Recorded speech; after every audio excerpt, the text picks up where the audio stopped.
It's always good to have a plan until something breaks or snaps and you look at the plan and you realize that's not going to work anymore. And it's in that moment, that gap of uncertainty, that separates the beginners from the professionals. And I was painfully reminded of this lesson a few months ago in a story I want to tell you about today. So we had this end of year basketball run with this group of 10 or so guys, some of which I've been playing with for 20 years. And I really cherish this game. People fly back from overseas for it. And we reminisce on the good old days, not knowing that these are the good old days. But anyway, it's the opening play of this game.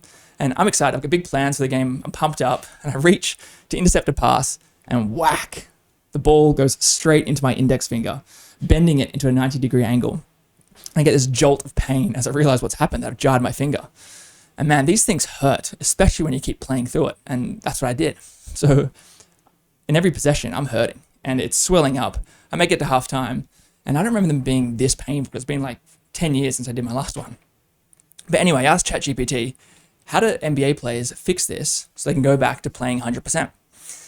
And then I was painfully reminded of the difference between beginners and pros, because I wanted the band-aid, I wanted the quick fix or the hack to go back to the way things were. But ChatGPT tells me, Andy, there's no going back. The pros adapt to their environment. Kobe Bryant fractured his shooting hand. He adjusted his shot and led the Lakers to a championship. Chris Paul dislocated his finger. He popped it back in and got back out on the court. You need to figure out how do you adapt and keep thriving in your environment. And it was such a powerful lesson, one which I already knew, because I learned this lesson from a very young age playing video games. Because in video games, you could always tell who are the beginners and who are the pros by the way they built their character.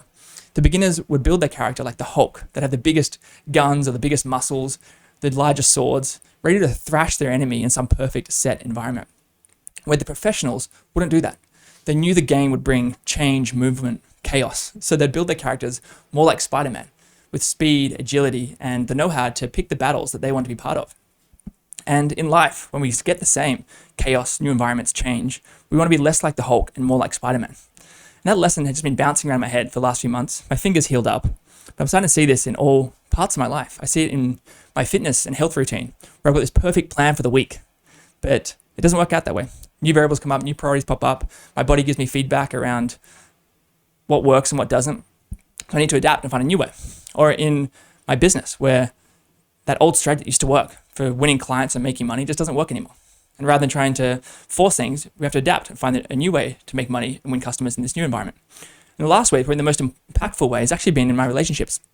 So I moved back to Australia after 10 years away recently, and many of these incredible relationships that have held strong over the last 10 years have evolved and changed.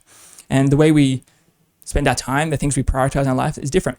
And rather than trying to force it the way things were, we need to find new ways to connect and new ways to keep that relationship thriving. I think through all of this, what's really stuck with me is in life, we can have the perfect plan for the way things are going to be, but setbacks are inevitable. Fingers get jammed, but the professionals figure out, how do I adapt and keep winning the game? If you enjoyed this, let me know what hit. I'll see you on the next one.